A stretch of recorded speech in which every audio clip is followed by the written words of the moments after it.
Indonesia. Oke, literasi bahasa Indonesia itu di beberapa tahun itu selalu berubah-ubah nih kebijakannya. Jadi literasi bahasa Indonesia itu dia agak berbeda dengan pemahaman bacaan dan menulis. Kalau misalnya adik-adik lihat dari segi soal.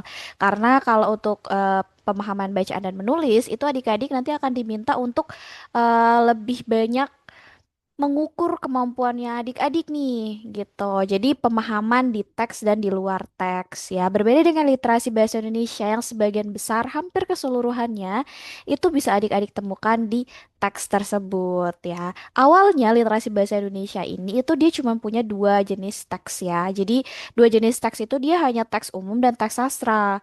Tapi kebijakan kemarin Hamin berapa bulan sebelum UTBK itu berubah menjadi empat teks ya. Jadi ada teks umum, habis itu sastra, saintek, sains teknologi, terus ada sosial humaniora. Jadi ada empat teks yang adik-adik harus kenali dulu nih ya. Kalau untuk teks umum itu udah sering banget adik-adik temui pasti di kelas 10 sampai dengan kelas 11 waktu di senior high school. Sedangkan untuk yang sisanya yang saintek maupun sosial humaniora ini kan biasanya ada juga yang sekolahnya itu sudah jurusan ya, penjurusan ada yang IPS, ada yang IPA. Gitu. Jadi nanti kita akan bahas sama-sama, tapi nggak yang IPA banget, nggak yang IPS banget kok. Jadi nggak apa-apa. Terus untuk yang teks sastra itu kebanyakan novel. Jadi untuk yang di keseluruhan jenis teks ini terkhusus untuk yang di saintek, sains teknologi dan sosial humaniora itu adik-adik akan lebih dipupuk untuk memahami teks baik itu eksplanatif, eksploratif maupun argumentatif maupun teks ulasan. Jadi adik harus kenali nih beberapa jenis teks tersebut ya. Kalau misalnya adik-adik unfamiliar, adik-adik bisa coba untuk cari-cari informasi ya terkait dengan jenis-jenis teks tersebut karena kita akan banyak banget ketemu teks itu di literasi bahasa Indonesia. Apalagi nih yang ingin ditanyain terkait dengan literasi bahasa Indonesia. Jadi teks untuk literasi bahasa Indonesia itu dia soalnya 30 ya adik-adik ya dengan waktu 42,5 menit. Tuh, jadi untuk literasi bahasa Indonesia dan literasi bahasa Inggrisnya itu integrated ya, terintegrasi karena dua-duanya ini tuh punya cakupan pembahasan yang sama. Bedanya yang bahasa Indonesia ya satu bahasa Inggris gitu doang. Terus untuk yang teknik pun mereka sama-sama mengandalkan dua teknik, itu ada skimming dan scanning. Kalau scanning itu biasanya adik-adik tentukan dulu kata kunci, biasanya kita bilang. Jadi fokusnya itu adalah ke keyword atau ke kata kunci. Tentukan kata kunci, lalu adik-adik bisa mencari nih berdasarkan kata kunci yang adik-adik telah tentukan sebelumnya. Kata kunci ini tuh banyak manfaatnya kalau misalnya adik-adik diminta untuk mencari sebuah fakta maupun data biasanya. Scanning itu bisa digunakan untuk tipikal soal-soal dari easy to medium biasanya. Sedangkan sisanya itu ada namanya skimming. Jadi dia menemukan atau mencari informasi didasarkan kepada ide pokok atau kita bilangnya tuh main idea. Jadi apapun itu baik di Indonesia maupun di Inggris itu konsepnya tekniknya itu sama adik-adik. Kalau untuk yang skimming itu yang perlu adik-adik lihat pertama kali itu adalah ada nggak judul, ada nggak subjudul. Kalau misalnya ada, adik-adik bisa mulai dari itu dulu. Habis itu cari ide pokok. Ide pokok itu umumnya itu ada di awal dan di akhir. Sisanya untuk yang menyebar maupun ineratif yang ada di tengah itu agak jarang untuk muncul sebenarnya. Kita seperti itu adik-adik ya. Di Indonesia sendiri itu dia untuk literasi bahasa Indonesia, kita pembagiannya itu tuh berdasarkan PISA ya namanya. Jadi dia tuh kontennya itu didasarkan kepada tiga jenis pembahasan. Yang pertama itu menemukan informasi, lalu memahami informasi, ada juga mengevaluasi dan merefleksi informasi adik-adik. Jadi per tiap babnya ini nanti kita akan ketemu, kita akan bahas sama-sama. Jadi jangan takut ya. Untuk literasi, mungkin pengenalannya itu dulu atau ada lagi yang ingin ditanyakan mungkin seputar literasi bahasa Indonesia adik-adik? Ada yang ingin ditanyakan? Udah cukup? Oke. Kita ke sini dulu. Lanjut materi aja, Kak. Materinya itu tadi sebenarnya, ya. Itu. Nah, ini ya, menemukan informasi itu biasanya karakteristiknya itu. Oke, aku pakai device 2 dulu ya sayang ya. Aku izin. Untuk bahasa Panda itu sebenarnya di tahun lalu itu tidak ada bahasa Panda. Jadi kemungkinan besar dia sesuai dengan subtesnya ya. Biasanya dia kan ada di kalau nggak di PPU dia ada di aku kalau tidak salah ya, cemil ya adik-adik ya. Cemil nggak tuh? Baru mulai udah cemil kayak Vini. Ya, jadi seperti itu. Oke, karakteristiknya biasanya untuk menemukan informasi, itu informasinya itu pokoknya semua pertanyaannya itu mostly jawabannya itu ada di teks. Jadi base text, text base kita bilang kok base text sih, text base. Ya toh, jadi seperti itu. Jadi untuk menemukan informasi itu gampang banget ditemuin, nanti tinggal nyari di teksnya. Hati-hati dengan jawaban yang dia mengarah ke pernyataan di luar dari teks. Seperti itu. Jadi yang intinya di literasi yang gak ada di teks, adik-adik gak usah pilih ya adik-adik. Fokus sama apa yang ada di depan mata, jangan yang di jauh gitu. Apa nih? Tapi kemarin banyak yang gak ada di teks Kak. Nah, sebenarnya itu kita akan bahas juga ya, tapi nanti ya. Oke, karakteristiknya biasanya dia eksplisit, jelas tertulis. Beda dengan implisit. Kalau implisit dia mostly pertanyaannya seputar prediksi atau prediction dan assumption. Jadi dia asumsi. Dua hal itu atau dua materi itu tuh biasanya sifatnya tuh implisit. Kita nyarinya itu nggak ada di teks, tapi kita dasarkan pada informasi yang ada di teks. Misalnya kita bilang nih kalau kalau misalnya kita mau kerja di penerbangan ya, kita tuh matanya itu harus sehat gitu. Berarti asumsinya adalah oh, berarti orang yang punya penyakit yang berkaitan dengan penglihatan itu susah nih untuk masuk ke pekerjaan yang berkaitan dengan penerbangan seperti itu. Itu asumsinya kita dasarkan pada apa yang disampaikan oleh teks.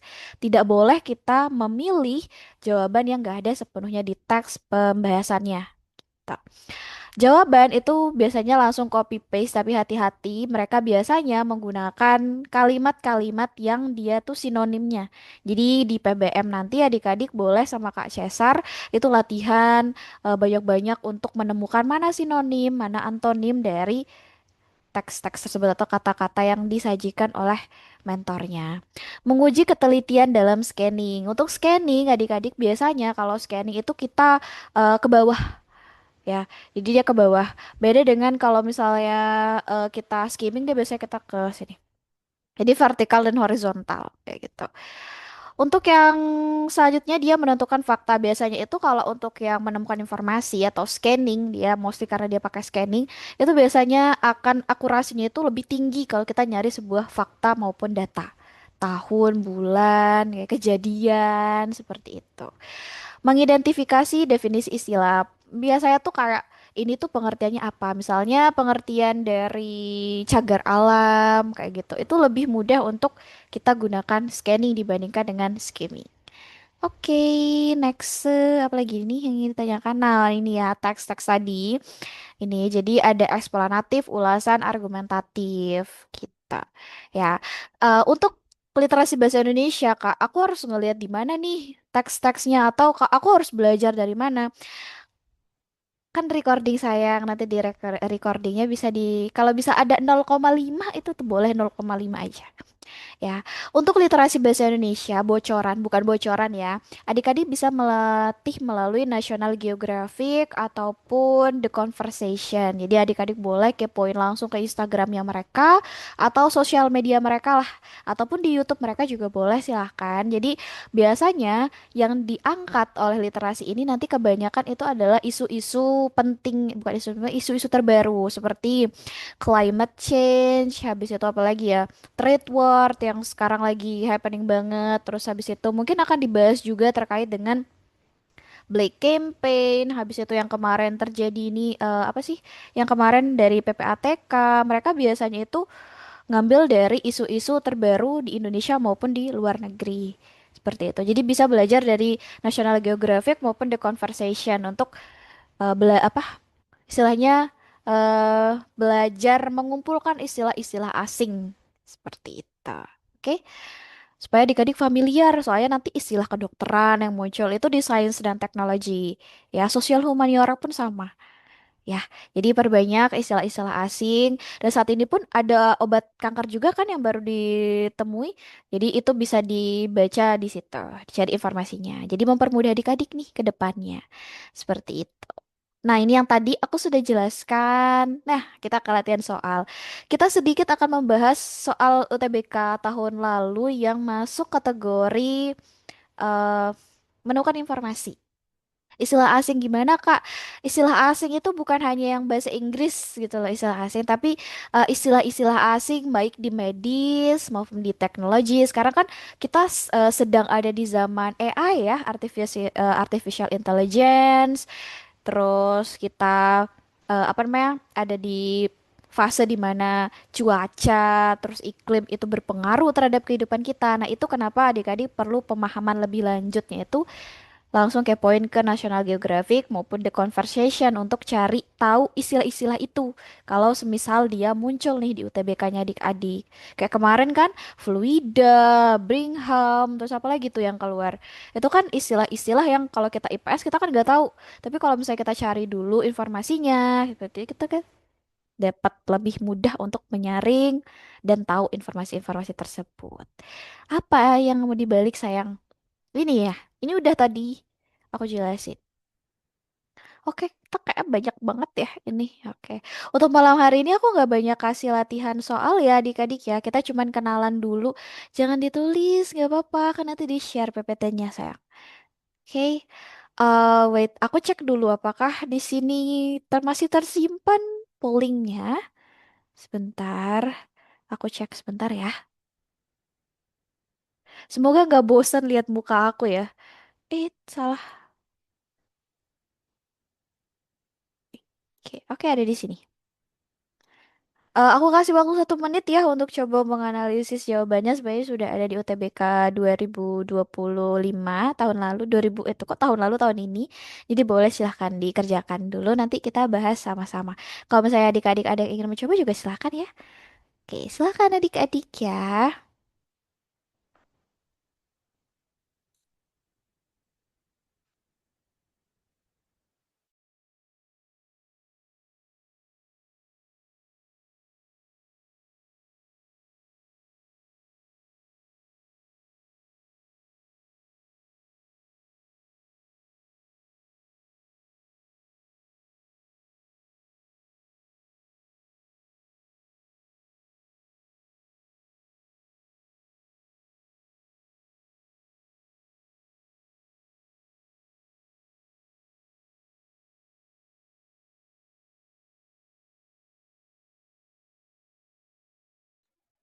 Oke, udah 1 menit nih adik-adik. Ada yang mau nyoba untuk jawab ini?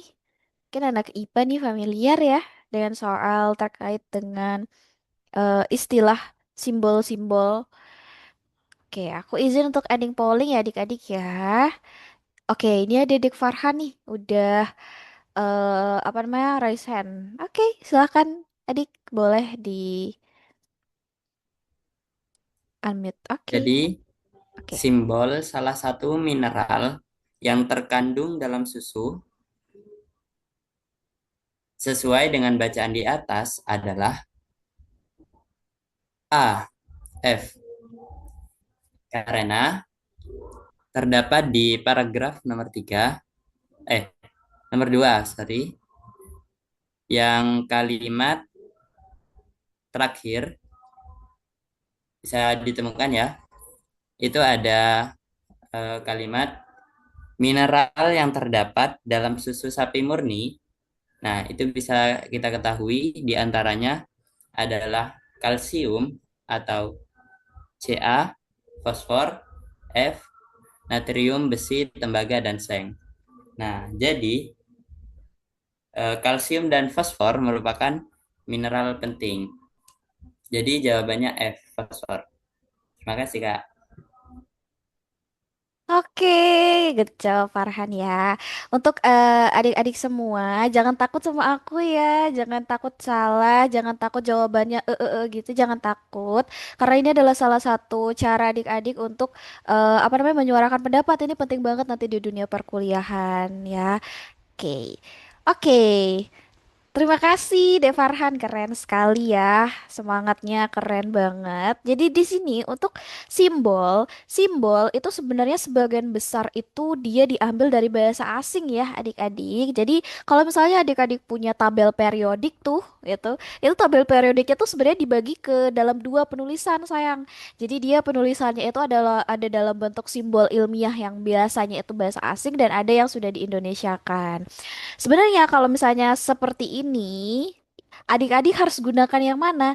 Gunakan istilah mediknya, gunakan istilah yang asing. Ya, yang asing. Jangan gunakan istilah yang sudah dibahasa Indonesiakan. Biasanya tuh menggunakan bahasa aslinya mereka, gitu ya. Nah, di sini itu pertanyaannya itu adalah salah satu simbol mineral yang terkandung dalam susu. Nah, itu tipikal pertanyaan menemukan informasi sebenarnya, karena dia itu nggak ada pertanyaan apa ya, yang menuntut kita untuk mencari ide pokok ataupun untuk menuntut kita mencari tujuan dari penulisan sebuah teks. Gitu. Jadi silahkan adik-adik buat keywordnya sendiri, entah apa itu mineral, ataupun susu, ataupun simbol itu boleh silahkan dijadikan keyword yang mana aja boleh. Di sini kalau misalnya adik-adik keyword misalnya mineral, mineral itu tuh muncul baik di paragraf satu maupun di paragraf 2, tapi sepertinya di paragraf satu tidak ada ya mineral yang muncul. Sedangkan di paragraf kedua itu ada nih, ada di sini dan ada di sini. Ya, kalau udah ketemu keywordnya itu tinggal ditandai aja. Nanti kalau udah ditandai, selanjutnya apa?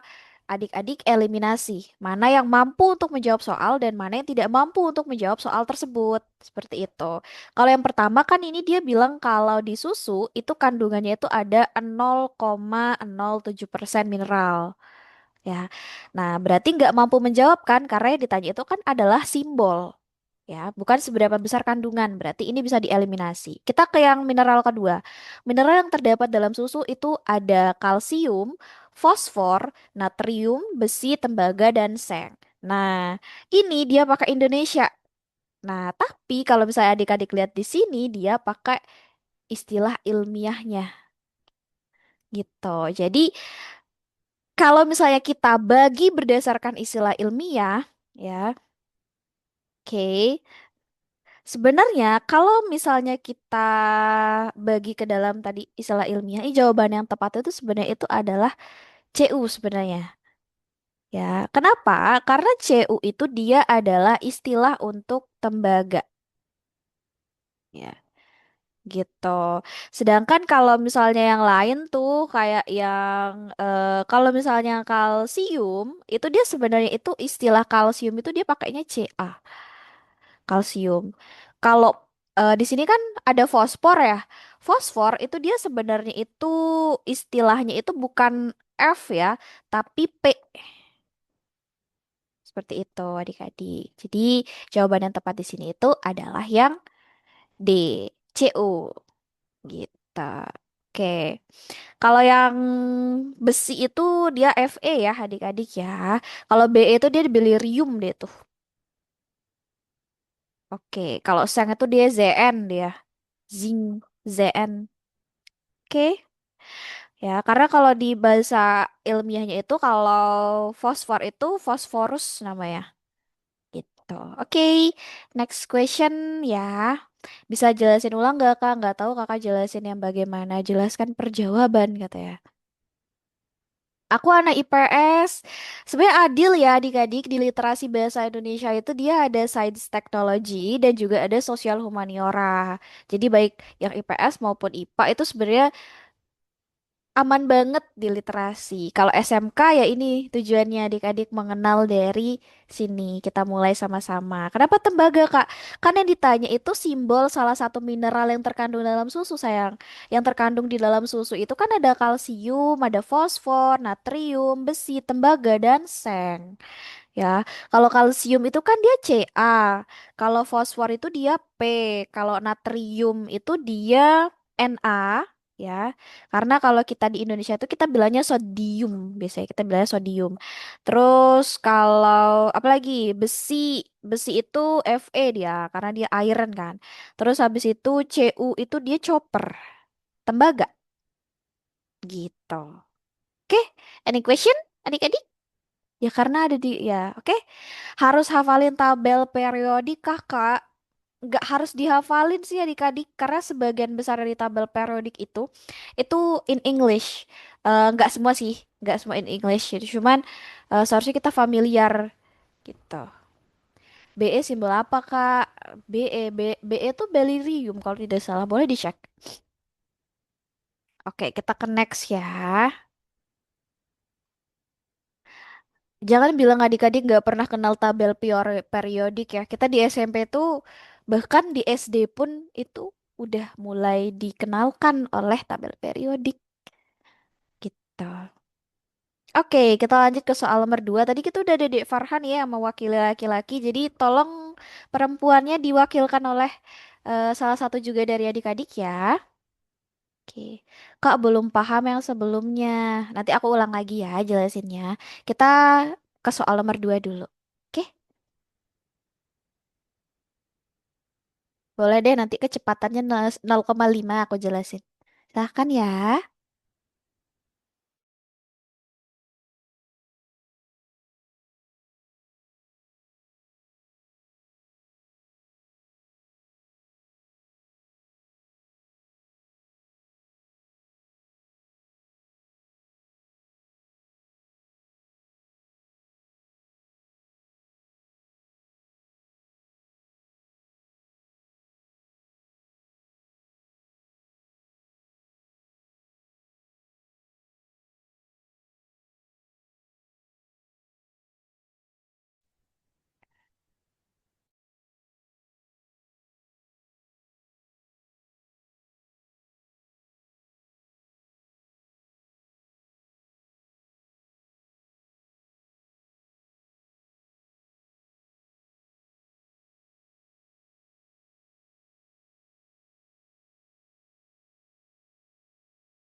Oke, aku sudah melihat Dekila Nashwa ya. Ini sudah raise hand ya. Keren banget namanya. Silahkan adik-adik. Silahkan Dik, boleh di unmute mikrofonnya. Izin menjawab, Kak. Oke. Eh, yang ditanyakan senyawa karbohidrat ya. Nah, Ya. itu di bagian teks pertama, paragraf pertama itu ada tulisan yang sebentar. Tulisannya itu bacaannya biasanya telah ditambahkan sukrosa serta zat perisai tertentu untuk memberi variasi rasa.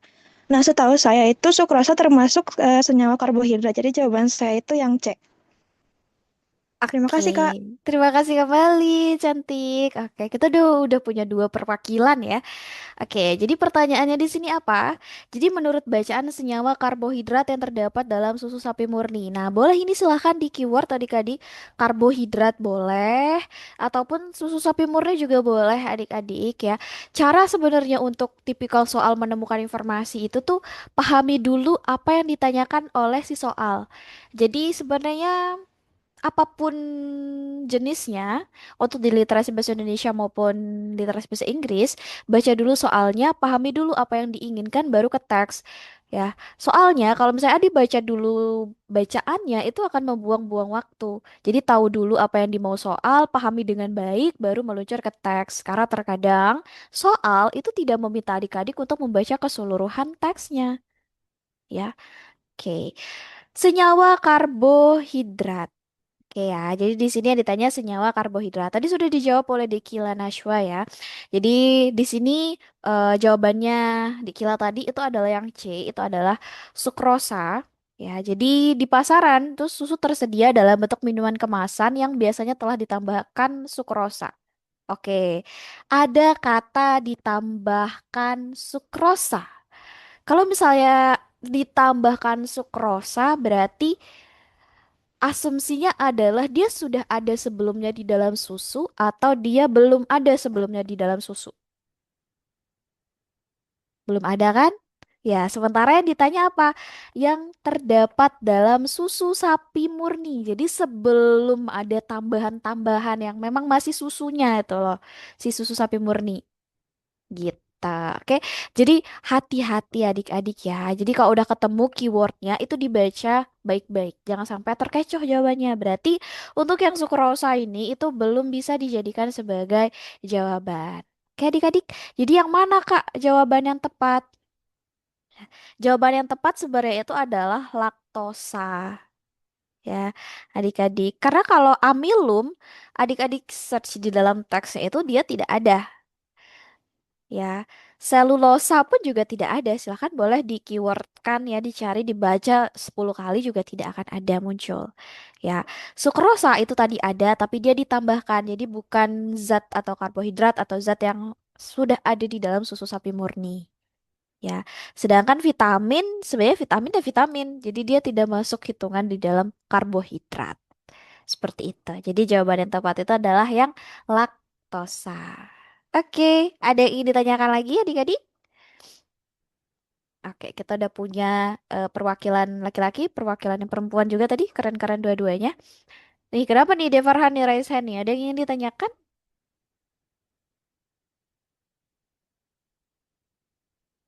Kenapa laktosa, Kak? Tapi laktosa nggak ada di teks itu, Kak. Coba dicari, bener nggak ada laktosa di situ.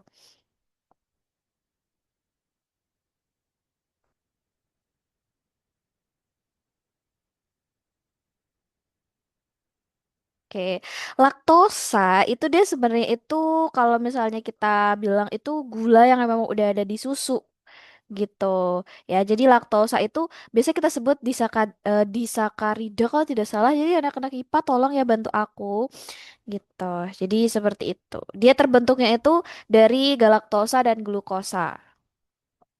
Tuh, jadi gula susu yang memang udah alami ada di susunya gitu.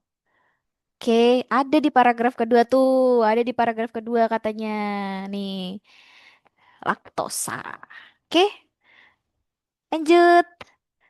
Oh iya, tadi kita jelaskan sedikit lagi di soal nomor satu adik-adik ya. Untuk soal nomor satu, itu yang diminta itu adalah simbol mineral. Simbol mineral ini tadi aku koreksi ya, maaf ya adik-adik. Ternyata untuk yang tabel periodik itu dia menggunakan bahasa Latin di dalam apa namanya penulisan simbol-simbolnya atau bahasa dari simbolnya itu menggunakan bahasa Latin terstandarisasi gitu. Jadi kita nggak bisa bahasakan dia, simbolkan dia di dalam bahasa Indonesia. Misalnya seng, kita tulisnya itu SE itu nggak bisa. Itu dia udah punya simbolnya masing-masing. Ya, jadi di sini yang apa nih katanya nih? Mineral yang ada di dalam susu itu kan dia ada mana tadi ya? Ini mineral yang ada di dalam susu ada kalsium. Kalsium itu kan dia Ca kan. Terus fosfor itu dia P. Habis itu apa nih? Natrium itu dia Na. Habis itu besi. Besi itu Fe. Terus habis itu tembaga itu tadi Cu. Sang itu dia Zn. Nah, ini adalah istilah atau simbol untuk kandungan mineral yang ada di dalam susu ini.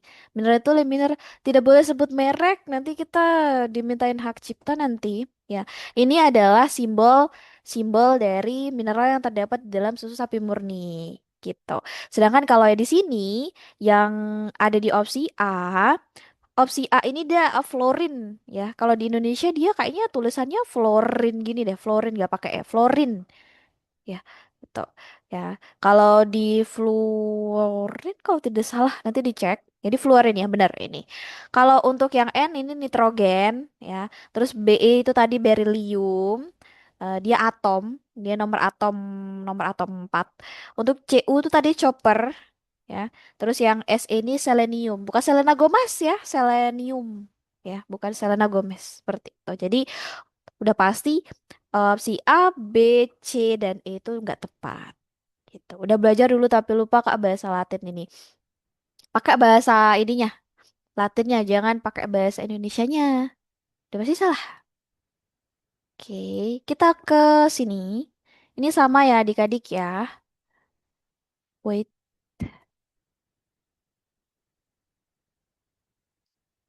Yang belum makan boleh sambil makan ya adik-adik. Yang cemilan mau nyemil sambil nyemil juga boleh. Kalau misalnya ada pertanyaan-pertanyaan ataupun mungkin ada hal-hal yang masih ingin ditanyakan masih belum dimengerti oleh adik-adik, jangan disimpan ya adik-adik. Ya ditanya aja. Nanti aku jelasin ulang. Oke, 1 menit ya adik-adik ya. Silakan.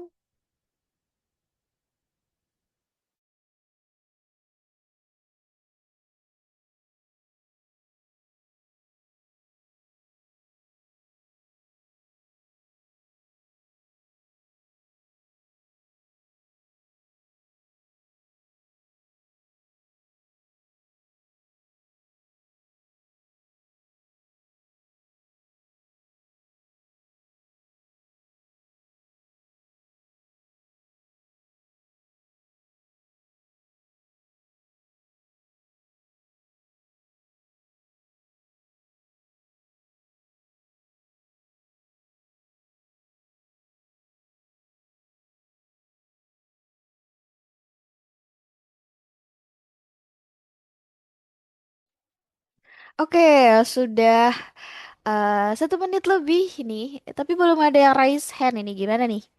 Ya, apakah pertanyaannya tidak bisa terserap dengan baik atau mungkin ada yang dibingungin dari soalnya?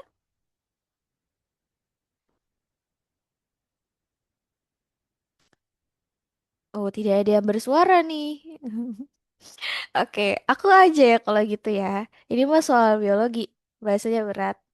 Oke, nggak berat ya adik-adik. Untuk adik-adik yang IPS mungkin menganggap bahwa berat kak gitu kayak merindukan dia nih berat gitu kan, tapi beda nanti kalau udah soal IPS adik-adik yang IPA pasti bilang kak berat kak gitu kan, sama kita semua berat ya.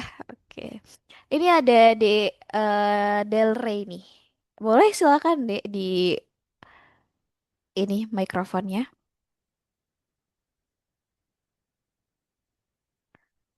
untuk yang adik-adik SMK, nanti aku yang support dari belakang ya, aku bantu doa. Nah, izin menjawab Kak. Nah, ini maaf kalau salah. Nah, dari Ya. AB, jawabannya kan yang pertama yang A, peroksidase dapat menghidrolisis molekul lemak dalam susu. Nah, yang menghidrolisis lemak itu kan si lipase, kan karena lipid itu sama dengan lemak. Nah, kalau yang B itu jawabanku. Nah, itu sebenarnya nggak tahu tapi hasil kayak ngeeliminasi jawaban ABC yang lain. Nah, terus yang C itu peroksidase akan mengalami perubahan warna pada suhu pasteurisasi susu. Nah, ini eh, nggak tahu, pokoknya ini aku anggap salah. Terus yang D, lipase dalam susu akan menghidrolisis molekul laktosa. Nah, ini aku jawab salah. Terus yang E, peroksidase dan lipase merupakan protein yang berfungsi sebagai biokatalisator. Ini juga aku anggap salah. Jadi jawaban aku B. Terima kasih. Oke, terima kasih kembali, cantik. Aku kira tadi cowok loh. Kemarin tuh ada cewek tuh namanya ya. Terus aku bilang, ayo cantik silakan. Kak aku cowok, kak katanya, la ilaha illallah ya gimana? Saya namanya gitu ya. Oke, terima kasih tadi wakili oleh dua apa namanya cewek-cewek cantik dan satu laki-laki tampan ya. Oke, kita bahas sama-sama. Masih seputar menemukan informasi. Menemukan informasi itu tadi apa? Ya, menemukan informasi nggak jauh-jauh dari teks. Yang nggak ada di teks tidak usah dipilih. Ya, kenapa yang harus jauh dari mata yang harus dipilih ya? Gitu. Oke, jadi di sini kita ditanya seputar mana pernyataan yang benar antara peroksidase dan lipase. Ya, jadi sebenarnya di literasi bahasa Indonesia yang bikin aku agak sedikit bingung itu adalah pada saat kemarin kita simulasi ya di eh, apa lembaga yang menaungi UTBK, jadi lembaga yang menaungi tes masuk perguruan tinggi negeri, itu bingungnya itu adalah ketika mereka memberikan simulasi yang bentuknya itu untuk pernyataan benar atau salah itu atau pernyataan relevan tidak relevan itu mereka memberikan simulasinya itu ada yang berbentuk tabel. Jadi kita diminta untuk mengklasifikasikan tiap-tiap pernyataan ke dalam pernyataan benar atau salah. Tapi pada saat UTBK itu sama sekali tidak muncul kayak wow, impressive ya. Jadi Kita latihannya gini dulu aja deh ya. Kalau misalnya nanti ada di kemudian pertemuan ada seperti itu, tidak apa-apa karena sebenarnya konsepnya juga sama ya. Tapi yang aku bingung itu kemarin ada, tapi kok nggak ada di UTBK itu aja sih. Oke, kita lanjut ke peroksidase dan lipase. Ini juga adik-adik boleh menggunakan, bukan boleh ya, bisa menggunakan kok skimming sih Kak Evi? Scanning, cinca. Tinggal dicari mana yang membahas tentang peroksidase dan lipase. Jadi dia ada di paragraf yang ketiga. Jadi fokus aja di paragraf yang ketiga. Kita informasi yang pertama, enzim ya, ada beberapa jenis enzim di dalam susu. Itu ada peroksidase, katalase, fosfatase, dan lipase. Jadi ada peroksidase dan lipase ini dia termasuk ke dalam enzim ya di sini. Lipase itu fungsinya untuk menghidrolis lipid katanya. Oke. Peroksidase dapat menghidrolis molekul lemak. Nah, ini salah tadi sudah dijelaskan oleh Dek Delre tadi. Ini bukan peroksidase tapi dia lipase. Ya, salah satu cara untuk menjawab soal seperti ini itu adalah apa? Eliminasi jawaban mau tidak mau. Ya. Lipase merupakan enzim yang apa tuh? Ketutup sama tulisan aku sendiri. Terdenaturasi pada suhu pasteurisasi. Oh, untuk yang ini terdenaturasi itu adalah struktur protein itu tuh rusak. Ya, ini boleh adik-adik ditandai ya. Dia rusak susunya. Ya, jadi molekul protein yang ada di dalam susu itu tuh rusak. Jadi protein atau protein. Jadi susunya itu tuh kehilangan protein baik dari segi bentuk maupun fungsi normal si protein tersebut. Gitu ya. Jadi biasa penyebab terdenaturasi itu adalah suhu tinggi ekstrim. Nah, sedangkan kalau misalnya adik-adik lihat di dalam teks ini, oke, ini ada pasteurisasi, oke, namanya tidak mengalami perubahan.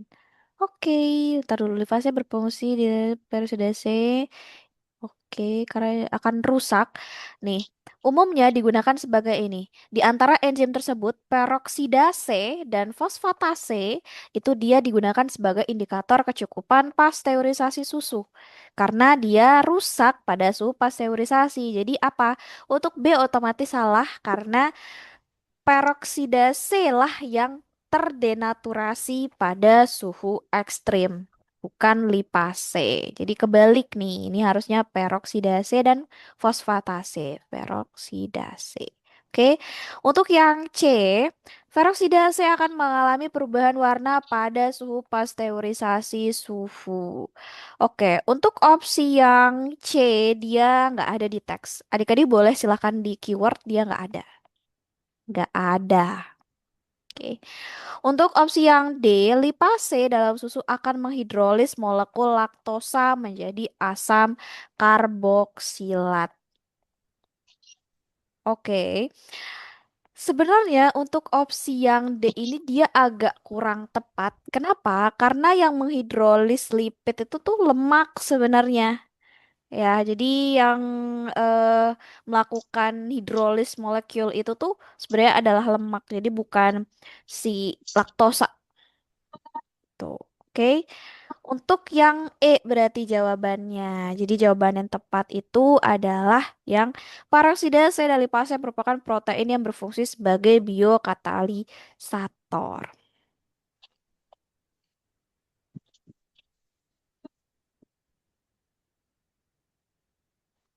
Assalamualaikum UI, Waalaikumsalam. Ya. Oke, jadi menghidrolis itu tuh sebenarnya reaksi kimia. Jadi molekul besar itu dia dipecah menjadi molekul yang lebih kecil dengan biasanya bantuan H2O atau kita sebutnya itu watermelon. Dia kalau aku ngomong gini sama Kak Bayu, aku apa? Diketawain kayaknya nih. Oke, ya itu ya. Misalnya dia hidrolis karbohidrat, sering-seringlah nonton Kak Denis. Ya, ini biasanya nih. Misalnya hidrolis karbohidrat, jadi sukrosa ditambah air atau H2O, jadi dia glukosa plus fruktosa. Fruktosa. Gitu. Oke, ada lagi yang mau ditanyakan?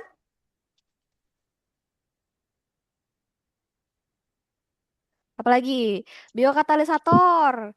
Biokatalisator itu molekul biologis yang mempercepat reaksi kimia. Biasanya dia enzim, ribozim, abzim, kayak gitu. Kayak gitulah. Oke, gitu. Jadi peroksidase dan lipase ini dia fungsinya itu sebagai biokatalisator karena mereka itu adalah enzim. Begitu. Kenapa sayang nih, Dek Farhan? Raise hand, ada yang ingin ditanyakan mungkin? Izin menambahkan ya Kak. Oke, boleh silahkan.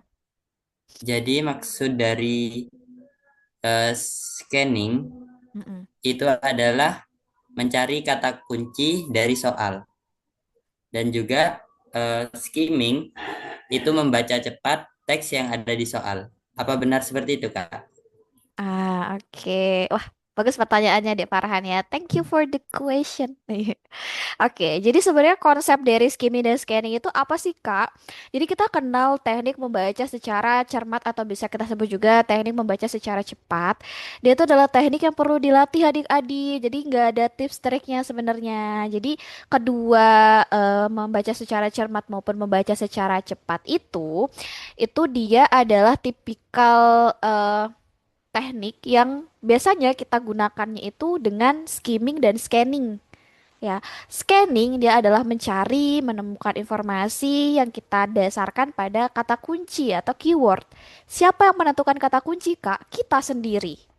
Ya, ya jadi tentukan atau buatlah kata kunci yang sekiranya kita kira-kira itu tuh nggak bakal banyak muncul di teks. Misalnya nih, teks ini kan bahas susu sapi murni ya. Jangan jadikan susu sapi murni sebagai keyword.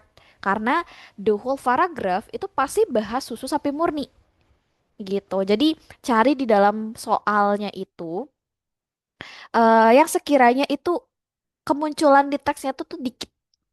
Ya, jadi apa namanya ruang lingkup atau cakupan dari pencariannya adik-adik itu nggak luas banget gitu. Sedangkan skimming apa, Kak? Skimming itu adalah menemukan informasi atau mencari informasi melalui ide pokok. Gitu. Kenapa ide pokok, Kak? Karena biasanya tipikal pertanyaan itu kan ada yang menanyakan tujuan penulisan teks. Habis itu dia minta nanya apa lagi ya? Simpulan ya.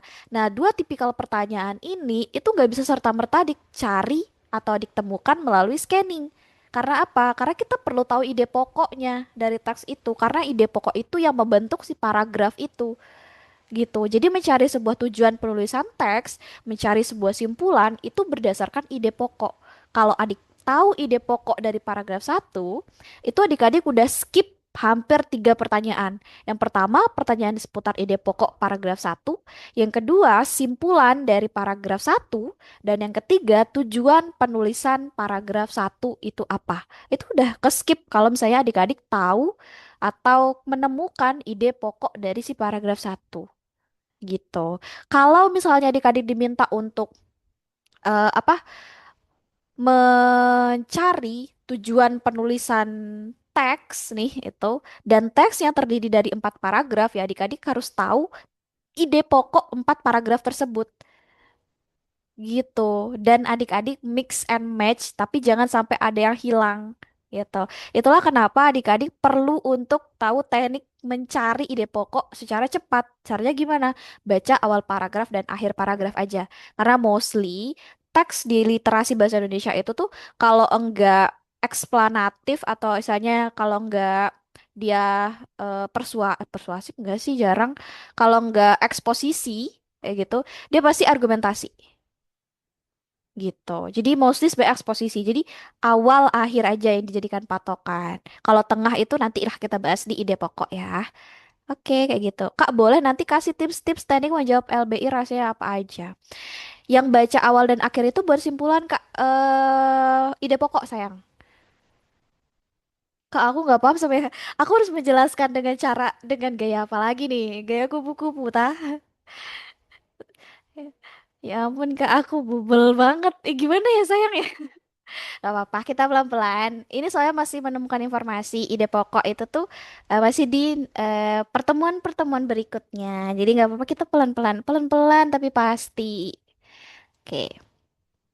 Oke, lanjut. Ya, jadi itu adik-adik ya. Untuk tipikal pertanyaan menemukan informasi, fokus di scanning aja, nggak usah skimming, nggak usah jauh-jauh ya. Jawabannya ada di tag soalnya. Oke, lanjut ke soal nomor 4. Waktunya sama ya adik-adik ya. Baca yang tengah buat yang apa Kak? Kan ide pokok ada di tengah juga sayang. Jadi ide pokok itu nggak cuma depan belakang, dia tengah sama menyebar. Tuh. Oke, silahkan ya 1 menit.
Oke, sorry ya, aku tekan-tekan itu nggak iso tadi makanya aku kaget.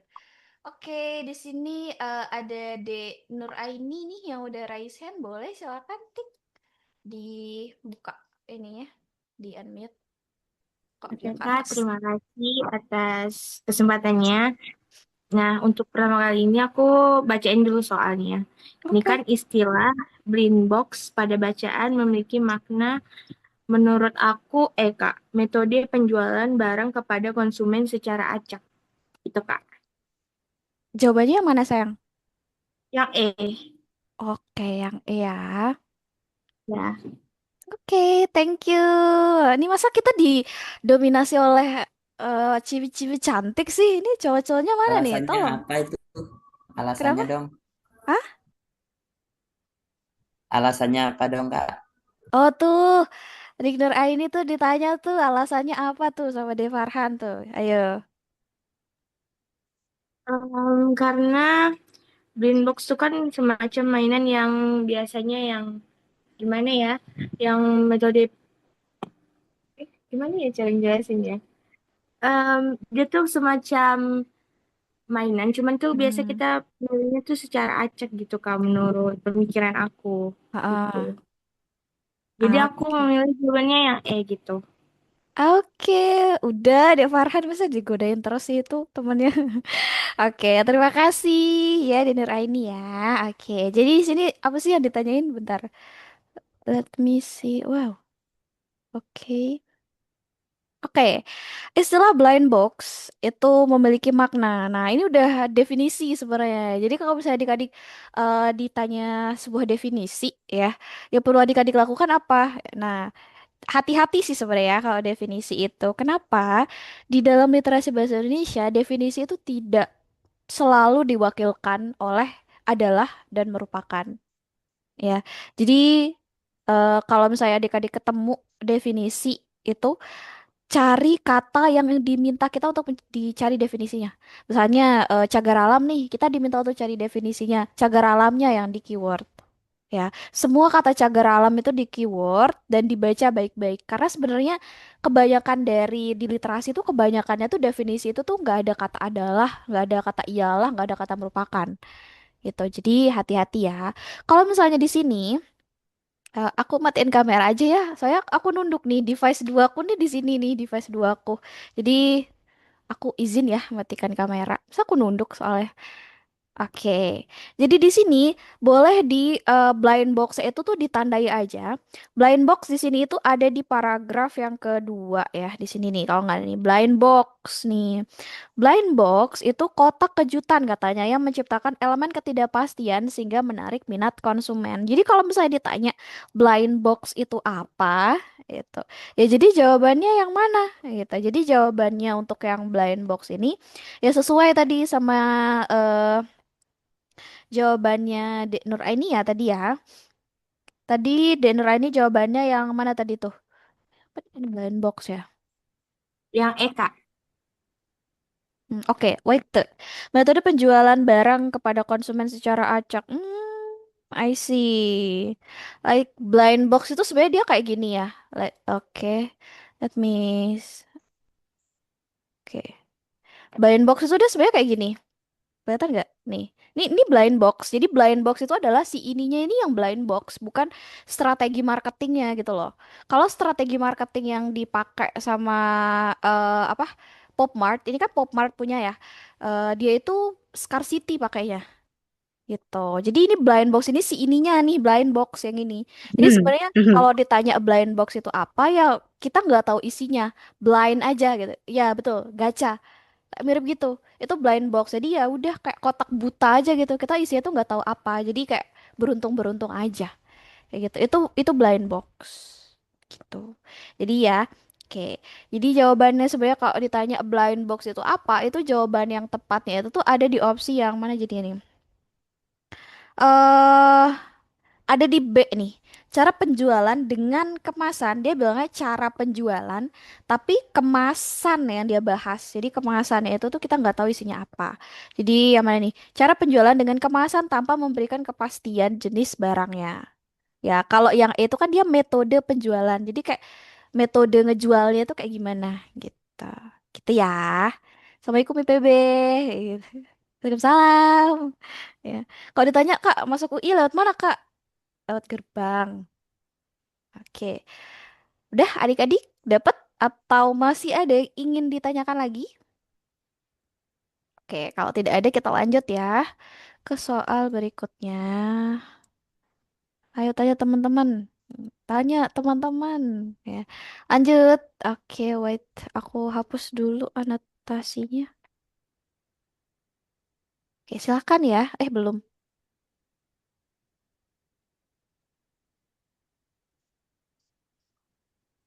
Oke, silakan ya 1 menit.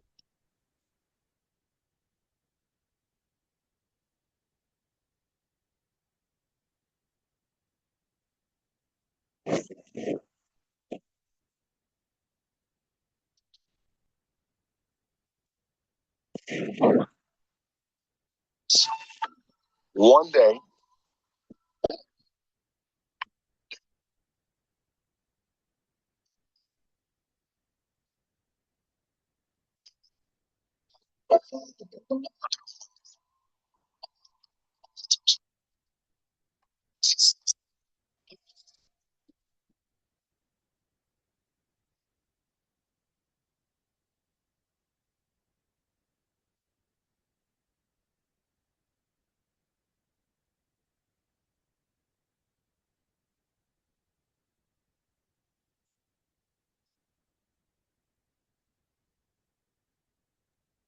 Oke, ini sudah ada dari Nana yang raise hand nih. Ya. Suaraku jelas nggak?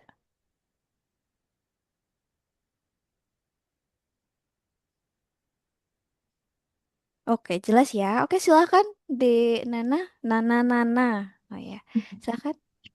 Kak, jadi aku bacain soalnya dulu ya. Ya, boleh silakan.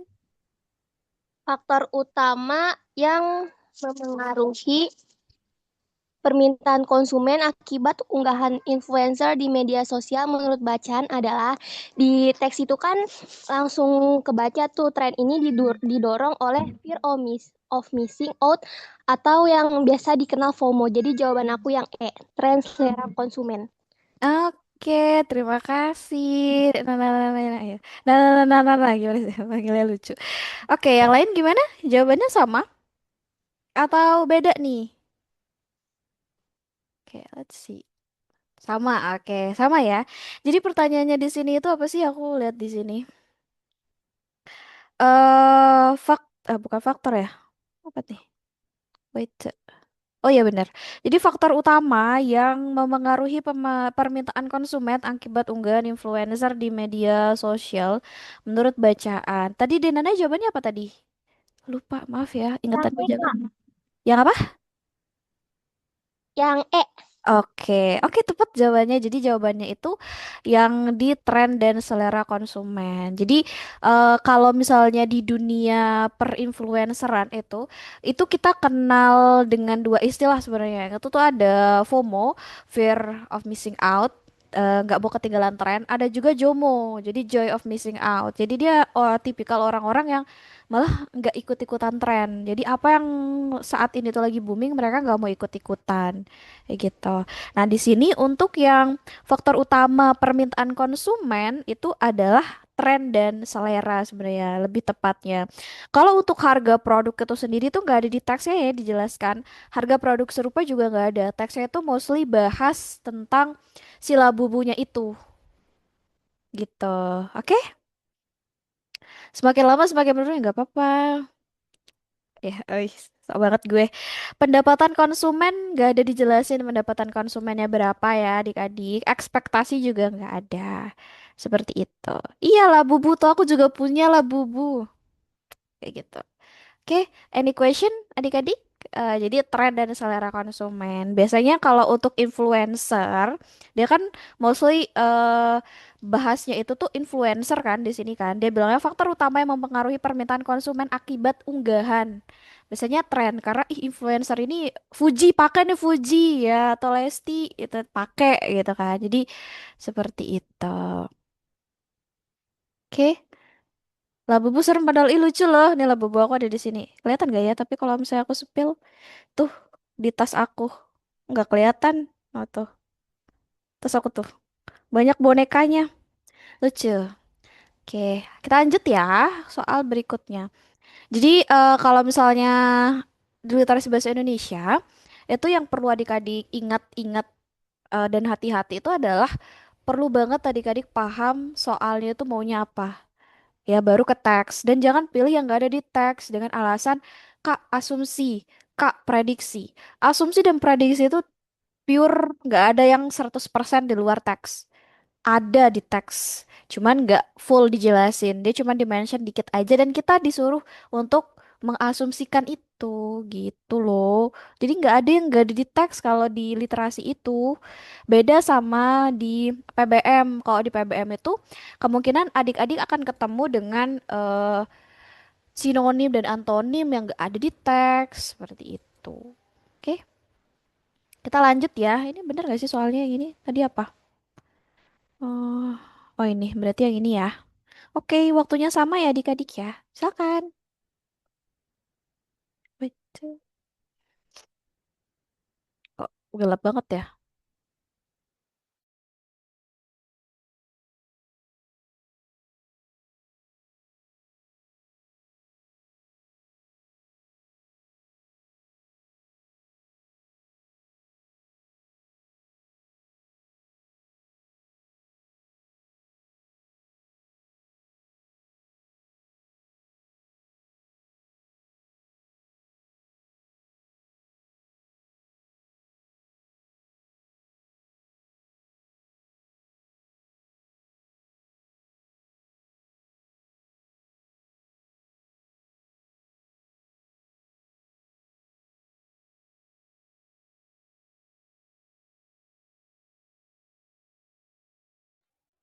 Hayo, sudah 1 menit ya. Bayangkan bahasa di UTBK kayak gini ya. Tiba-tiba habis 1 menitnya. Ya. Oke, kita lanjut ke soal berikutnya. Oke, what's the question? Bagaimana cara dokter atau bidan menggunakan refleks Moro untuk mengevaluasi? Oke, untuk tipikal pertanyaan menemukan informasi yang bisa dikadik jadikan acuan, misalnya adik-adik bingung ya untuk menentukan dia masuknya itu mengevaluasi ya, Bu. Kalau mengevaluasi otomatis sudah nggak bisa. eh Kalau misalnya adik bingung nih pas baca soal, ih dia masuk kategori menemukan informasi atau memahami informasi nih, gitu kan bingung. Jadi cara membedakan lebih jelasnya itu adalah untuk tipikal menemukan informasi, dia pasti berkaitan dengan pernyataan benar atau salah. Habis itu 5W1H. Ya, dia nanya siapa, kapan, bagaimana, mengapa, kenapa, ya, kayak gitu. Itu biasanya itu pasti tipikal menemukan informasi. Pernyataan benar atau salah, relevan tidak relevan, sesuai atau tidak sesuai, fakta atau opini itu beda lagi. Kayak gitu intinya apa? Untuk yang menemukan informasi. Oke, itu cara membedakannya. Sedangkan untuk memahami informasi, dia mostly bahas ide pokok, simpulan, tujuan penulisan teks gitu. Tapi kita juga ada baca keterkaitan antar paragraf nanti. Kita akan bahas keterkaitan antara paragraf, even nanti di PPU juga ada yang dibahas kok terkait dengan keterkaitan paragraf. Juga di PBM juga ada yang bahas ya. Gitu. Oke, kita lanjut ke soal ini. Ini yang polling udah ternyata udah hampir ini share result. Oke nih, Dek Farhan ya finally ada yang mewakili lagi ya laki-laki. Di mana suaranya laki-laki ini? Ya. Oke, silakan Dek Farhan. Bagaimana cara dokter atau bidan menggunakan refleks Moro untuk mengevaluasi perkembangan bayi yang baru lahir? Nah, di sini saya coba cari menggunakan kata kunci refleks Moro ya, Kak. Mm-mm. Nah, tapi di sini ada banyak banget perkataan dari refleks Moro. Jadi kita bedah satu-satu dari kalimat yang pertama itu refleks Moro atau refleks kejut merupakan salah satu respon. Nah, itu sudah tidak sesuai dengan apa yang diminta. Jadi kita lanjut ke yang nomor 4. Refleks Moro menjadi bentuk pertahanan diri bayi. Nah, tetapi di opsi itu tidak ada. Jadi eh, kita turun sedikit ke bawah. Jadi kita langsung masuk ke kalimat yang ketujuh. Itu saat terjadinya refleks Moro, biasanya bayi akan secara spontan merentangkan kedua tangan dan kakinya.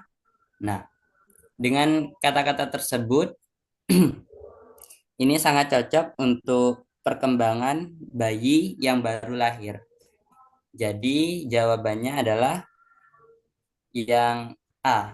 Dengan mengamati apakah bayi dapat menggerakkan tangan dan kakinya secara terkoordinasi. Terima kasih, Kak. Oke, jadi jawabannya yang apa? Yang mana nih, Dek Farhan? Yang A. Yang A. Oke. Yang A ya. Siapa yang namanya A ini di kelas ini? Tolong angkat tangan. Oke, jadi di sini pertanyaannya adalah bagaimana cara dokter atau bidan menggunakan refleks Moro untuk mengevaluasi perkembangan bayi yang baru lahir. Kalau misalnya sebenarnya kalau misalnya eh, di dalam teks itu pertanyaannya seperti ini, gimana Kak kalau misalnya aku ternyata memutuskan untuk memilih menggunakan refleks Moro sebagai keyword atau kata kunci. Padahal kata ini itu bisa jadi di dalam paragraf 1, 2, 3, 4 ya, ini ada 3 paragraf, itu pasti semuanya ada. Luas banget kan, jadi kalau untuk aku nge-keywordnya gitu. Caranya kayak gimana? Sebenarnya bisa pilih salah satu yang lain yang bisa dijadikan sebagai keyword kalau misalnya ada. Misalnya di sini kalau bayi baru lahir nih misalnya, nih kan. Kalau bayi baru lahir dia cuma beberapa kali sebenarnya di-mention, cuman but let me see. What is it? Oke. Oh, ternyata banyak juga ya. Oke, perkembangan bayi. Oke, ternyata nggak bisa ada opsi yang menggantikan nih, ya, untuk keywordnya. Jadi mau tidak mau kita menggunakan teknik membaca secara cermat atau mau eliminasi jawaban juga boleh. Silakan adik-adik, tapi tidak worth it nih, tidak worth it ya. Tidak disarankan untuk menggunakan eliminasi jawaban. Ya, oke, mengevaluasi perkembangan bayi baru lahir. Perkembangan kayaknya bisa nih. Coba dicari deh perkembangan, mengevaluasi perkembangan bayi. Refleks ini seringkali digunakan oleh dokter atau bidan sebagai salah satu indikator dalam mengevaluasi perkembangan bayi. Eksistensi refleks Moro pada bayi baru lahir menandakan sistem saraf dan kekuatan ototnya berkembang dengan baik. Itu penjelasannya. Tapi bukan jawabannya. Jadi dia nggak mampu untuk menjawab karena yang ditanya itu adalah bagaimana, bukan si refleks moronya ini tuh dijelasin gitu ya. Jadi yang ditanya itu gimana cara kerjanya, sedangkan yang di kalimat yang di atas itu dia menjelaskan apa sih itu eksistensi refleks moro gitu. Gimana apa? Udah gimana? Belibet gue jelasinnya. Oke, berarti yang ini oke kita eliminasi. Refleks moro oke, ini nggak ada, perkembangan nggak ada. Kadang oke, yang menarik kafe biasa ternyata saja bayi. Oke, ini nggak ada di sini ya. Jadi Filmora akan berkembang menghilang. Oke, tidak ada namanya. Oke. Oh, nggak ada. Di paragraf ketiga tidak ada. Berarti di paragraf kedua nih. Ya, kita lihat di paragraf kedua. Refleks Moro itu menjadi bentuk perhatian pertahanan diri bayi secara spontan saat ada perubahan situasi yang mendadak. Bayi merasa seolah-olah akan jatuh. Jadi, bagaimana kalau bisa ditanya, bagaimana cara dokter atau bidan menggunakan refleks Moro untuk mengevaluasi perkembangan bayi baru lahir? Itu jawaban yang tepat itu ada di opsi yang B sebenarnya nih, Dek Farhan nih. Dengan memastikan apakah bayi merasa terkejut saat ada perubahan mendadak di sekitarnya. Jadi karena apa? Karena terjadi secara spontan saat ada perubahan situasi yang mendadak. Jadi caranya itu adalah dengan memastikan bayinya tuh kaget nggak kalau misalnya kita ngasih ada perubahan mendadak di sekitar. Seperti itu. Sedangkan kenapa opsi A ini belum bisa kita jadikan sebagai jawaban? Opsi A ini di sini bilang kalau dengan mengamati apakah bayi dapat menggerakkan tangan dan kakinya secara terkoordinasi. Di sini untuk opsi A itu refleks Moro itu bukan hanya digunakan untuk mengamati koordinasi gerakan tangan dan bayi aja ya, tapi reaksi keseluruhan tubuh terhadap perubahan mendadak. Jadi sebenarnya konsep dari refleks Moro itu tuh semuanya badannya. Jadi bukan cuman kaki dan tangan aja gitu. Seperti itu. Jadi opsi A ini masih belum tepat digunakan sebagai jawaban. Gitu. Oke, ini karena malam banget ya, jadinya kurang fokus nih, nggak apa-apa, is oke, pelan-pelan. Sambil nyemil ya Dek Farhan ya. Enak banget ya. Santuy bro, santuy. Chill ya. Oke. Nah, lanjut ya. Kita sampai jam berapa Kak? Tadi kita telat berapa menit sih? 15 menit ya? Bikin sampai jam 21.30-an lah ya. Susah banget Kak soalnya enggak. Dek Anin enggak gitu. Kok Dek Anin, Dek Anida enggak. Kok enggak susah soalnya. Buktinya aku bisa jawab. Kok aku ya? Oke ini ya. Waktunya sama ya adik-adik ya. 1 menit ya. Silahkan. fungsi hambatan terbesar mencari bahan yang lebih efisien.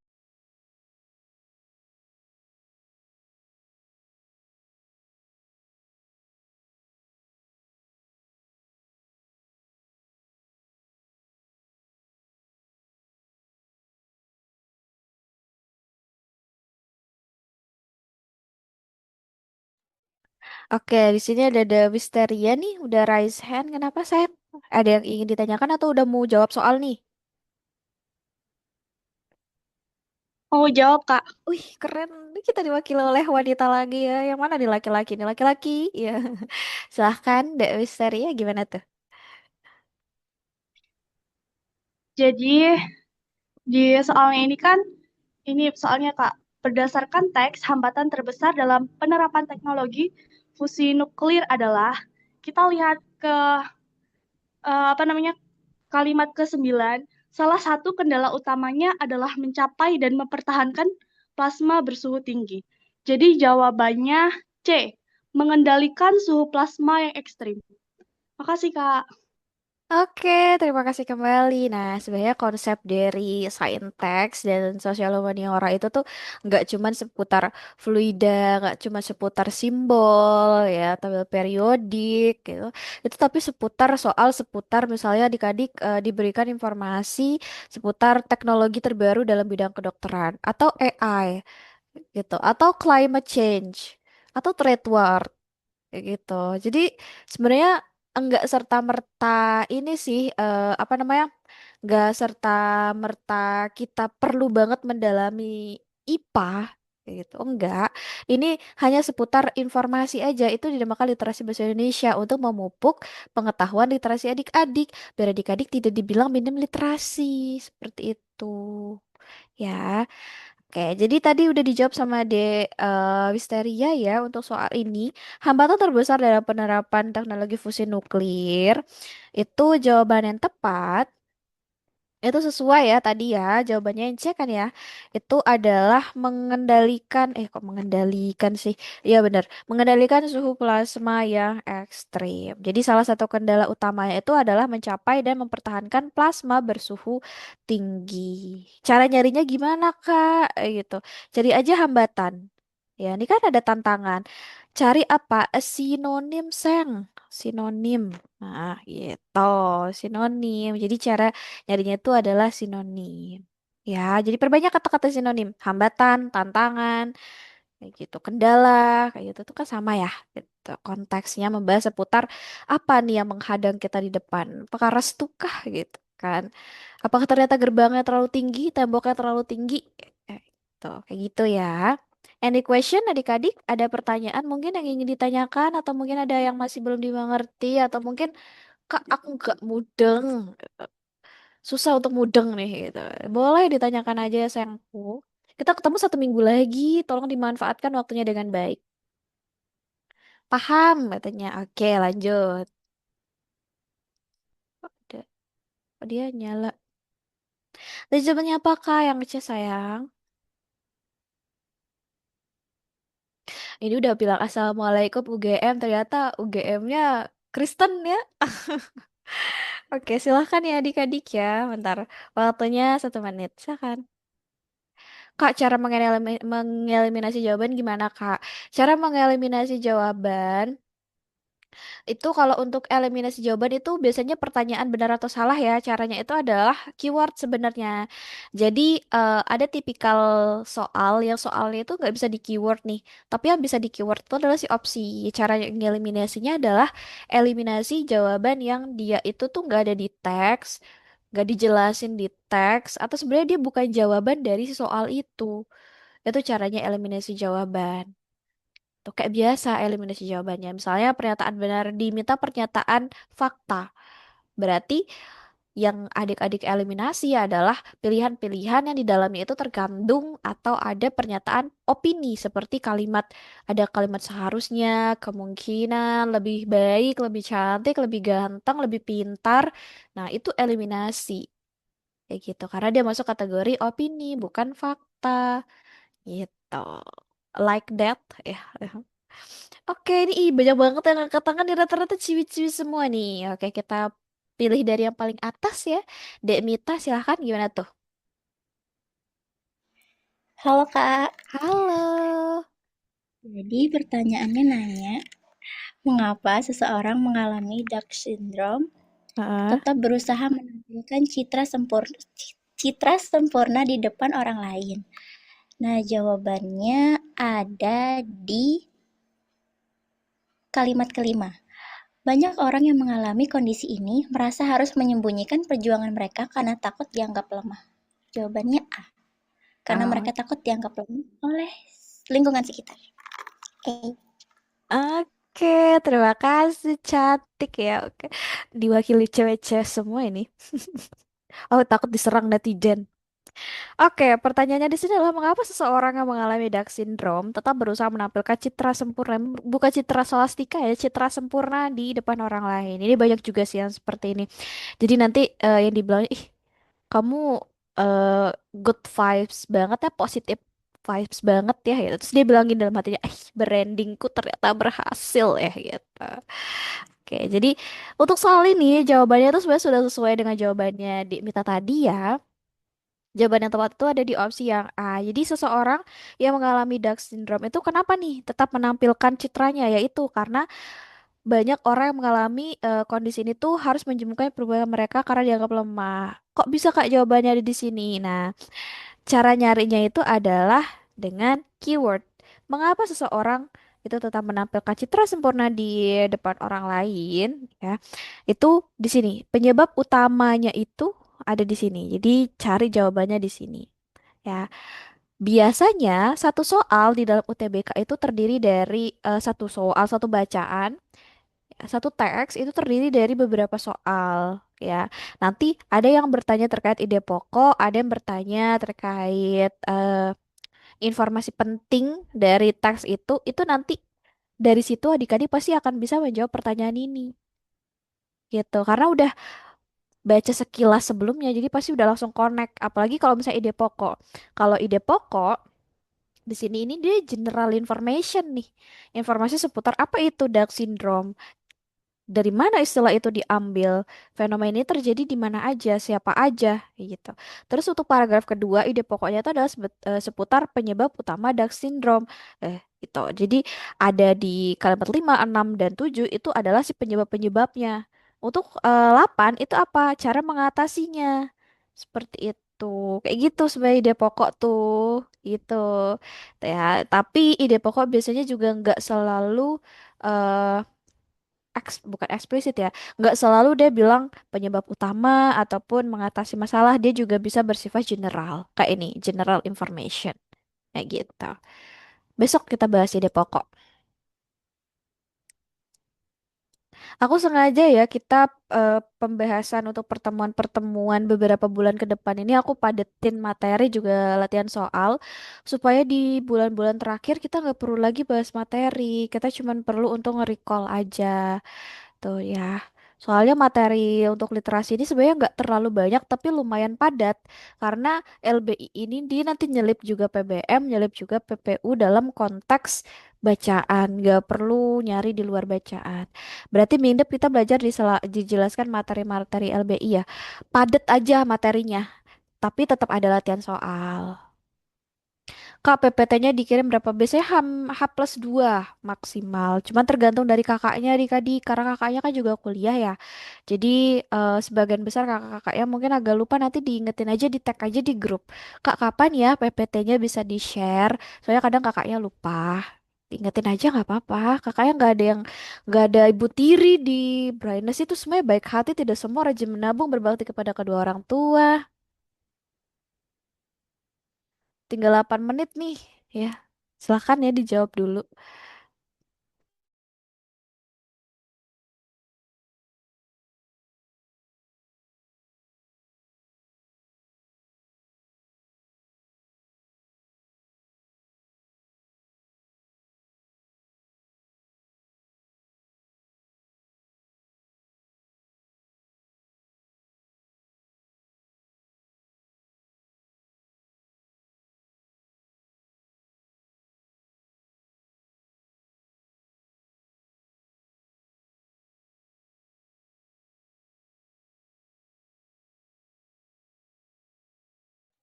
Oke, udah banyak yang angkat tangan loh. Tadi ada banyak yang angkat tangan khususnya De Farhan ini. Aku ditipu ini. Oh, ada De Gaitsan nih. Oke, ke De Farhan aja ya kalau gitu, perwakilan dari laki-laki. Soalnya nih dari tadi ciwi-ciwi semua yang mewakili ini. Gimana tuh, De Farhan?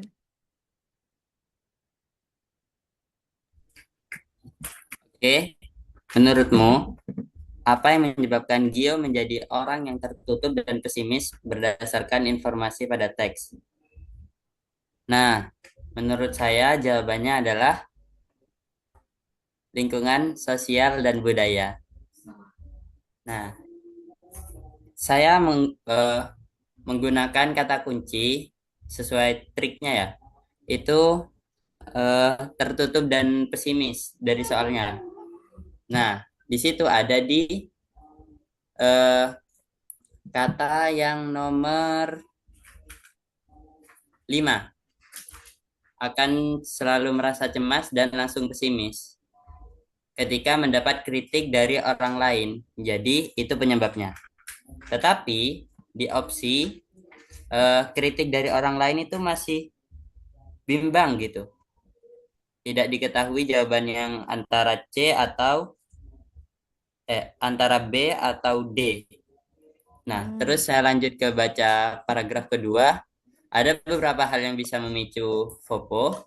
Salah satunya adalah lingkungan sosial dan budaya. Jadi jawabannya yang D. Terima kasih, Kak. Oke, terima kasih kembali deh Farhan ya. Kak Farhan mulu yang ditunjuk, aku juga masalahnya cowok yang nunjuk tangan cuman Farhan doang nih gimana ya? Deh ini kalau misalnya mau ditunjuk boleh nanti namanya diganti nama-nama ini aja. Budi Budi gitu Budi gitu kan.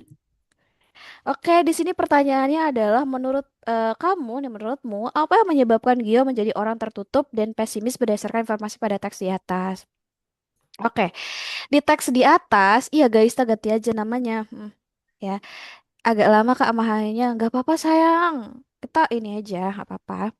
Di teks ini dia bahas seputar FOPO ya, jadi fear of other people's opinion. Jadi dia bahas seputar fenomena ketakutan seseorang itu akan pendapat orang lain ya. Jadi kalau misalnya ditanya apa namanya seputar apa yang menyebabkan Gio Ya, itu Mas, ya menjadi aku cara tertutup, kecilin Zoom. tertutup itu nggak perlu nyari di apa namanya nggak perlu nyari jauh-jauh baca aja sebenarnya di paragraf pertama. Kenapa? Karena di paragraf pertama itu biasanya dia jelasin tentang definisi, habis itu karakteristik itu juga pasti di paragraf satu ya. Di paragraf lanjutannya itu biasanya kalau nggak dampak bisa penyebab atau cara mengatasi atau cara melakukan cara mengobati lah istilah bahasanya. Itu jadi kalau misalnya mau tahu informasi-informasi umum seputar kenapa dia bisa terjadi, apa alasannya itu mostly sebenarnya ada di paragraf satu ya. Jadi kalau ditanya apa nih yang menyebabkan Gio menjadi tertutup pada informasi pada teks, ini kan dibahas tentang FOPO ya. Tuh, jadi di sini dia langsung aja kita lihat ilustrasinya. Gio selalu merasa cemas karena takut dimarahi ayahnya. Ayahnya selalu menuntut Gio untuk menilai bagus agar bisa masuk ke perguruan tinggi negeri favorit. Dia dimarahi di depan teman-temannya karena nilai rapornya menurun. Semenjak itu Gio menjadi tertutup dan pesimis. Jadi apa? Dia pasti lingkungan sosial. Karena ayahnya nih yang buat dia seperti itu. Bukan gitu ya. Cara didik dan ekspektasi orang tua. Oke, Waite. Setiap pembagian rapot, Gio pernah dimarahi di teman-temannya karena semenjak itu Gio menjadi tertutup dan basi. Ah ya, pengalaman masa kecil. Oke, ya jadi ada pengalaman masa kecil di sini. Kenapa bukan yang A Kak kalau gitu? Pengalaman masa kecil dan cara didik serta ekspektasi orang tua ini kan nih agak lumayan mirip ya.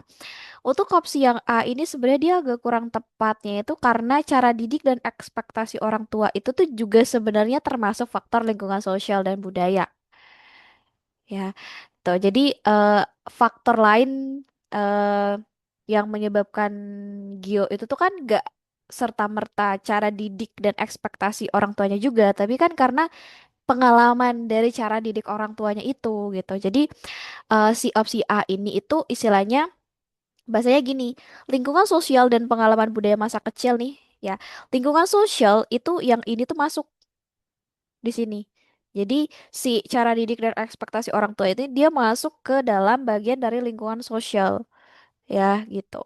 Jadi kalau misalnya kita bilang pengalaman masa kecil ya kan menyebabkan dia seperti itu juga pengalaman masa kecil kan. Jadi make sense karena cara didik dan ekspektasi itu juga ada di lingkungan sosial. Jadi kita jawab yang D itu aman. Sedangkan kalau kita jawab yang A ini kurang. Karena apa? Pengalaman masa kecil juga itu jadi alasan si Gio itu jadi seperti itu. Karena dia kan pernah dimarahin sama ayahnya kan di SD gitu.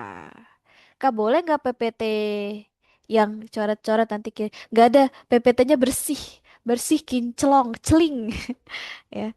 Jadi itu ya adik-adikku. Jadi kenapa bukan yang A Kak? Karena dia tidak lengkap. Karena faktor yang menjadi alasan Gio itu juga ada terasa trauma pada pengalamannya dulu pada saat masih kecil. Itu yang menyebabkan dia jadi pesimis dan tertutup gitu. Jadi nggak serta-merta hanya cara didik dan ekspektasi orang tua aja.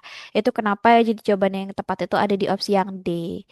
Untuk yang dikirim nanti udah ada jawabannya kok. Jadi ada jawabannya. Cuman yang masuk di sana itu nanti cuma jawaban yang tepat. Jawaban yang nggak tepatnya itu hanya bisa didengarkan lagi di recording. Oke, itu aja. Adik-adik, ada pertanyaan mungkin karena udah 1 menit lagi nih. Closing, closing, kita closing. Makasih bonus waktunya. Nggak bonus waktu sih sebenarnya ini ya, karena akunya ini yang nge-cheat kita ini telat kita mulai. This is for last question. Sebenarnya jujurly ini bukan last question ya. Last question itu ada di number 10. Like, oke, let me see ini. Ada di sini sebenarnya. Tapi cet aja, cet aja. Besok aja ini kapan-kapan. Untuk soal LBI berapa kak dia? 30 sayang. 42,5 buat PR kak nggak ada. Kalau kata Kang Deddy tidak boleh anak-anak itu diberikan PR. Oke, jadi itu aja ya adik-adik, ada pertanyaan, any question? Adik-adik ada pertanyaan sebelum aku akhiri? Tips skor LBI besar kak. Tipsnya itu adalah yang pertama adik-adik harus tahu cara belajar adik-adik itu yang efisien seperti apa. Apakah adik-adik butuh untuk pendampingan, mungkin dijelaskan oleh mentor ataupun mungkin orang yang lebih berpengalaman atau mungkin orang yang lebih tahu tentang materi tersebut gitu. Sedangkan kalau misalnya adik-adik tipikal yang harus belajar secara mandiri, ya silahkan efisiennya adik-adik seperti apa. Kalau udah tahu belajarnya seperti apa, adik-adik bisa gunakan teknik ini, time managementnya lebih diperbagus lagi.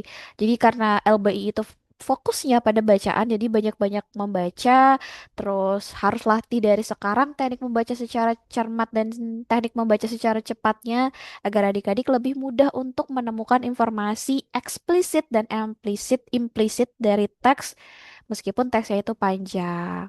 Seperti itu. Nggak latihan soal, kita masih punya 3 bab. Kita masih punya 2 bab, dan 2 bab itu tuh, 1 bab itu tuh banyak pol. How much time panitia give for answer B Indo, Kak? 42, like 42,5 lah. 42,5 menit. Ya, thanks Kak, sangat berguna bintang 5. Aduh, bintang 5 jangan lupa di order lagi ya, selamat berbelanja. Jangan lupa jangan lupa order kembali. Oke, kenapa tuh Deverhan raise hand?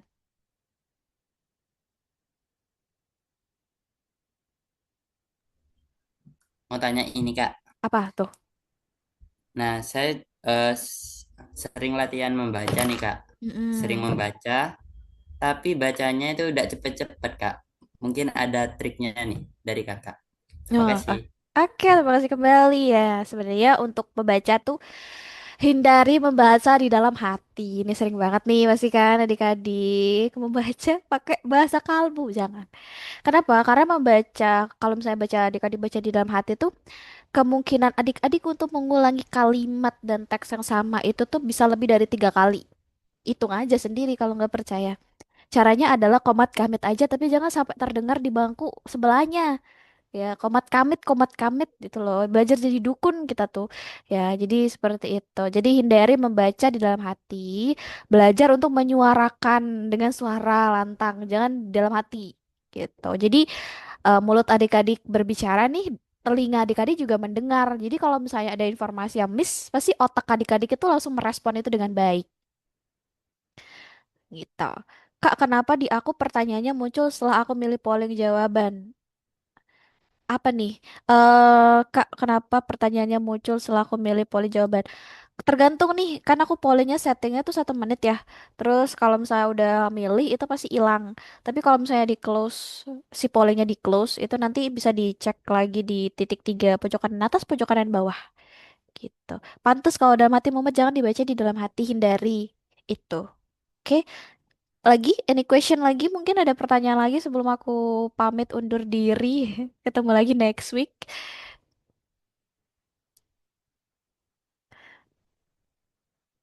Oke, nggak ada nih yang ditanyain nih. Kalau nggak ada yang ditanyain ya. Oke, kalau misalnya tidak ada yang ingin ditanyakan ya, adik-adik, aku izin ya kalau gitu. eh mengakhiri pertemuan kita pada malam hari ini. Jadi terima kasih untuk adik-adik yang sudah join pembelajaran aku dari awal sampai akhir. Mohon maaf nih mungkin ada kata-kataku yang menyinggung, tidak seharusnya aku ucapkan mungkin atau mungkin eh apa ya tidak ada manfaatnya itu sebenarnya diucapkan ya, jadi aku mohon maaf yang sebesar-besarnya. Atas keterlambatannya juga aku mohon maaf yang sebesar-besarnya. Baiknya boleh diambil, silakan dibawa, buruk-buruknya ditinggalin aja adik-adik. Untuk PPT-nya nanti ditunggu aja. Untuk pertanyaan-pertanyaan yang mungkin belum bisa belum belibet terus. Untuk pertanyaan-pertanyaan yang belum sempat terjawab pada pertemuan live class kita pada malam hari ini, boleh silahkan di knock-knock aja my DM gak tuh ya, di PC aku. Nanti kalau misalnya aku nggak balas di chat aja, rechat aja. Oke, itu aja dari aku adik-adik. Kalau mau mutualan IG nanti aku kasih di grup aja ya. Itu aja dari aku. Selamat malam, selamat beristirahat, dan see you next week semuanya. Bye-bye, guys.